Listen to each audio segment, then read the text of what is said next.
Today is the last Saturday of September, which means it's National Public Lands Day. Friends of Coastal South Carolina is proud to support 4 of our public lands here in the Lowcountry. And I couldn't think of a better day to explore each one of our beautiful service areas. So let's get outside and get started. Up first, we are at the Ernest F. Hollings Ace Basin National Wildlife Refuge.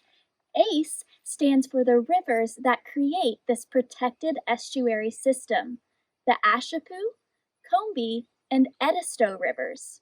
In the 1700s, the fertile lands and tidal rivers of the basin were used for rice cultivation. The refuge preserves this history. The public can view the Grove Plantation House. This historic house was built in 1828 and is one of only 3 remaining antebellum plantation homes in the Ace Basin area. Surrounding the house are the former rice fields and rice trunks. Rice trunks are the technology that slaves used to control the irrigation of the rice fields. African slaves were not just responsible for the labor, they also brought the crop, the technology, and the cultivation knowledge needed to make this labor-intensive crop successful. Their forced labor left huge financial and ecological impacts still seen today. Following emancipation, the rice industry collapsed. Today, these fields continue to create a diverse ecosystem vital to waterfowl. The wetlands of the Ace Basin are critical wintering habitat for over 50,000 ducks, geese, and swans of up to 25 different species of waterfowl. In addition to the habitat provided by the historic rice fields, the Ace Basin also protects pine and hardwood forest, cypress and tupelo swamps, tidal marshes, creeks, barrier islands, and even pristine beaches. This intricate network of ecosystems allows the Ace Basin to support a tremendous amount of diversity of both plants and wildlife, including finfish, shellfish, alligators, bobcats, deer, over 260 permanent and migratory bird species, and 17 endangered and threatened species such as bald eagles, wood storks, ospreys, loggerhead sea turtles, and the short-nosed sturgeon, just to name a few. The Ace Basin is also a conservation success story. In 1988, a residential resort and marina was proposed on the Edisto River, but several landowners, government agencies, and organizations came together as a task force to defeat the proposed development and to protect this land. This task force became the Ace Basin Project, a project determined to preserve the basin's landscape and wildlife habitats. The Ernest F. Hollings Ace Basin National Wildlife Refuge makes up about 12,000 acres. All of the lands protected within the Ace Basin Project encompass over 350,000 acres. This makes the Ace Basin the largest undeveloped estuary along the entire Atlantic coast. In fact, it has been designated as a world-class ecosystem under the Nature Conservancy's Last Great Places program. This world-class estuary ecosystem provides crucial habitat, and the 79,000 acres of public land provide the public opportunities for hiking, biking, kayaking, hunting, and fishing in this beautiful area. Because of its protections, the Ace Basin will remain undeveloped, unpolluted, and continue to be managed to best support the myriad of wildlife species that call the basin home. It's amazing what can happen when we come together to protect the lands that we love. Now that we've explored the Ace Basin, let's travel up the Lowcountry's coast until we get to our next stop, the Francis Marion National Forest. In South Carolina, we are lucky to have 2 national forests managed by the Forest Service, the Francis Marion and Sumter National Forest.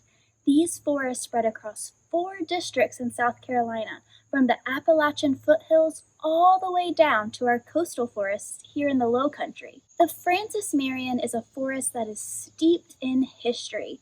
Revolutionary War soldiers under the command of Francis Marion himself splashed through the swamps of the present-day national forests, protected by the British soldiers' fear of alligators and snakes. Because of his fighting techniques, Francis Marion was nicknamed the Swamp Fox by British troops. Marion adapted his fighting techniques from the Cherokee Native Americans and would often lead surprise attacks from the swamps to disrupt British supply lines and thwart the British military here in coastal South Carolina. Thousands of years before Francis Marion fought in the forest, prehistoric Native Americans occupied the area. Evidence of their civilization can be seen via a 4,000-year-old shell ring on the Shell Ring Trail. This shell ring is the northernmost of a number of coastal shell middens along the Florida, Georgia, and South Carolina coasts. The Francis Marion was officially designated as a national forest in 1936 by President Roosevelt. In total, the forest encompasses and protects more than 260,000 acres within our coastal plain. One of the major ecosystems of concern in the Francis Marion are the longleaf pine forest. Once upon a time, there were 90 million acres of longleaf pine forest across the southeast, but today only 3% of these forests remain.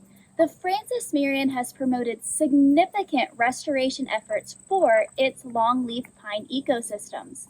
Longleaf pine ecosystems are among the most species-rich ecosystems in North America, and its forest floor is one of the most diverse of its kind in the whole world. It was estimated that 27 different federally endangered species and 100 species of concern call longleaf forest home. Longleaf pines are also considered an important species for adapting for climate change.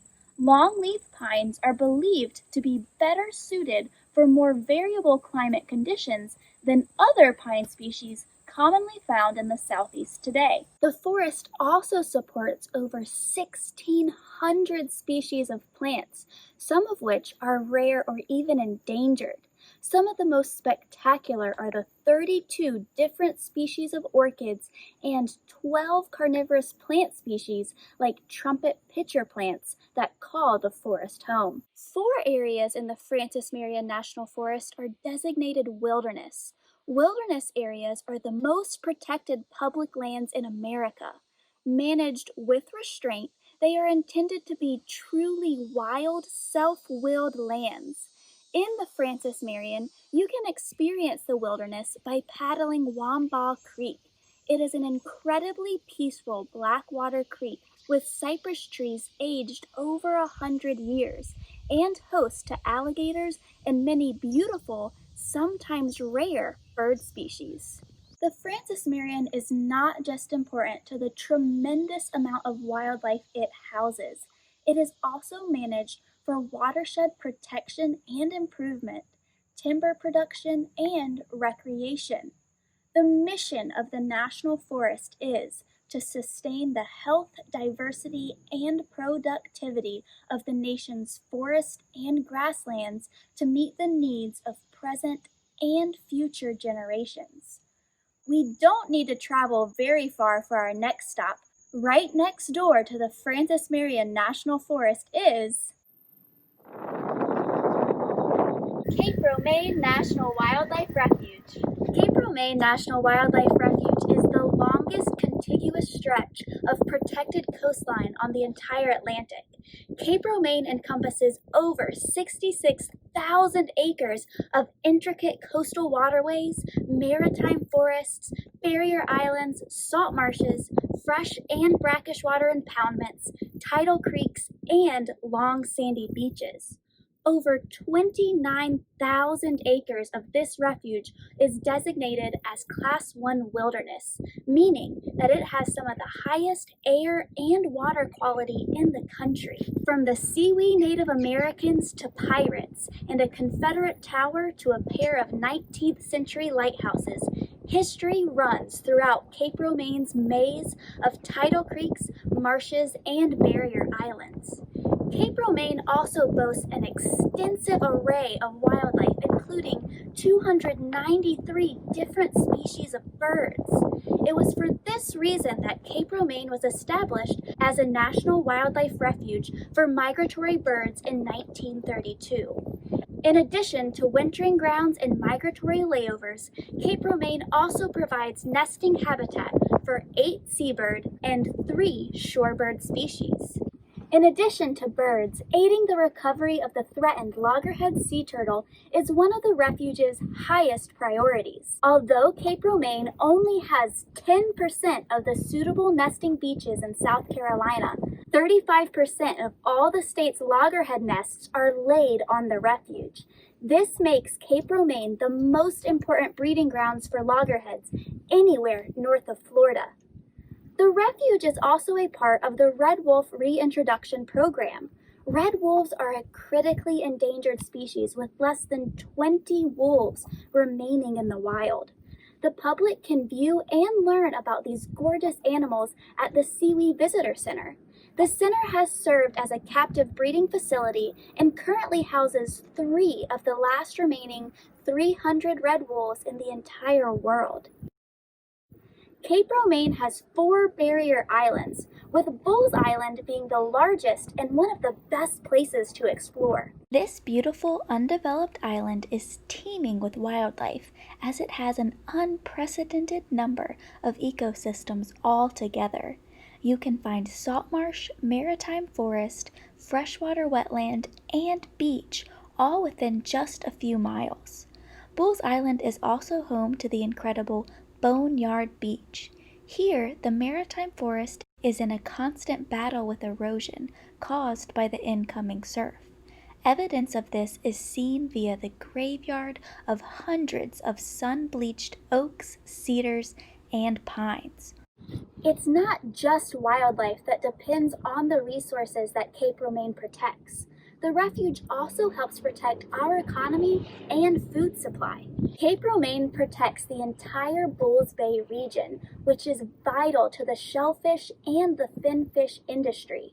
In addition, the marshes and barrier islands of Cape Romain help buffer our coastal communities from storms. The best and often the only way to explore the refuge is by boat. Coastal Expedition offers a variety of ferry and kayak tours that allows the public to explore this amazing wilderness. Now we need to follow a little further north for our very last stop. Waccamaw National Wildlife Refuge. Waccamaw National Wildlife Refuge was founded in 1997 and is about 60 miles north of Charleston within Georgetown, Horry, and Marion counties. It encompasses a 54,000-acre acquisition boundary that contains portions of the Great Pee Little Pee and Waccamaw rivers. Waccamaw National Wildlife Refuge contains a diversity of habitats, including longleaf pine ecosystems and an abundance of wetlands. It is the vast diversity of wetlands within the refuge that sets Waccamaw apart from other refuges along the East Coast. Its wetlands range from historic tidal rice fields to Blackwater River swamps to alluvial floodplain forest. These wetlands are some of the most diverse freshwater wetland systems found in North America today. Also special to the refuge is a portion of Sandy Island. Sandy Island is the largest undeveloped freshwater island on the East Coast and is only accessible by boat. Historically, Sandy Island and the region was used for rice cultivation. This history can still be seen via the remaining rice field impoundments. Following the Civil War, Former slaves bought land on Sandy Island, and the island is still home to a small community of people who have lived there for generations. Sandy Island contains thousands of acres of the endangered longleaf pine. These forests provide habitat to numerous species, including the endangered red-cockaded woodpecker. Sandy Island was once threatened by development, but it is now under the protection of Waccamaw National Wildlife Refuge and the Nature Conservancy. Waccamaw's coastal river ecosystems offer habitat for over 400 different animals, including 280 threatened or endangered species, anadromous fish, forest wildlife, and an extensive array of migratory and resident birds, including osprey, wood storks, white ibis, and prothonotary warblers. The mature trees found in the refuge's forested wetlands provide critical nesting habitat for wood ducks, hooded mergansers, and the state-endangered swallow-tailed kite. The swallow-tailed kite might be one of the most graceful raptors. It is able to glide for miles without even flicking a wing. Swallow-tailed kites used to nest in at least 21 states prior to the early 1900s, but experienced a sharp population decline. Today, they are only found to nest in 7 states. Waccamaw National Wildlife Refuge is vitally important for this gorgeous bird. The refuge and its surrounding area supports the highest density of nesting swallow-tailed kites in South Carolina and is the northernmost documented nesting site for the species. Another prominent species for the refuge is the coastal black bear. The protected habitats within Waccamaw National Wildlife Refuge are important to coastal black bears, not only for denning and adequate food and water sources, but also by serving as a vital travel corridor. Travel corridors are important for increasing the genetic diversity and maintaining the health of the coastal black bear population. As with our other public lands, Waccamaw National Wildlife Refuge was not only established to help protect habitat for wildlife. The refuge also provides the public with recreational activities such as boating and kayaking, freshwater fishing, hunting, hiking, biking, and environmental education. Even more critical, the rivers protected by Waccamaw National Wildlife Refuge provide the primary drinking water resource for the entire Grand Strand region, and the refuge's wetlands play a critical role in the water's filtration and stormwater retention. National Public Lands Day was not just started for the public to learn about and explore our beautiful and important lands. It has become a day for the public to give back to them. In fact, National Public Lands Day has become the nation's largest single-day volunteer event for public lands. In the past, thousands of volunteers have come together on National Public Lands Day to help restore and improve public lands around the country. Due to social distancing requirements this year, many public land sites will be unable to host large in-person events. However, there are still many ways for you to give back to your public lands. Pack it in, pack it out. While you're exploring, don't ever leave any trash behind. This includes food waste that most people view as natural, like apple cores and banana peels.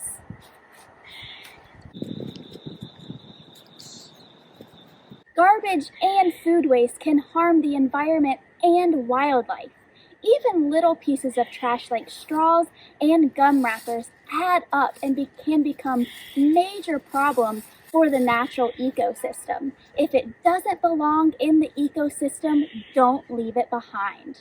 Another important way that you can help your public lands is knowing the scoop about your dogs. Make sure before you bring your dogs to public lands that they are actually allowed there. And don't just know the scoop about your dogs, scoop up after them. Make sure you bring poop bags and pick up after your dogs. And please also take the bags with you before you leave. Leaving bags along the trail is not just unsightly, it can also be dangerous for the native wildlife that lives there. Speaking of which, many times exploring our wild places means leaving the typical comforts behind. If an outhouse is not available, make sure you pack out your toilet paper and you know how to go.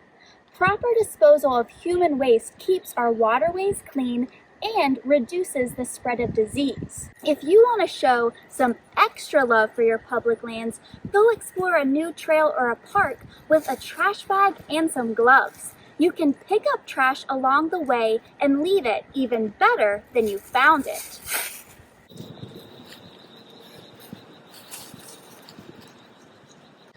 These are our public lands here in the Lowcountry. This means we all have the right to experience and enjoy these beautiful, important places. It also means it is our responsibility to help take care of them. The mission of each public land would not be possible without volunteer groups, organizations, and people like you lending a helping hand.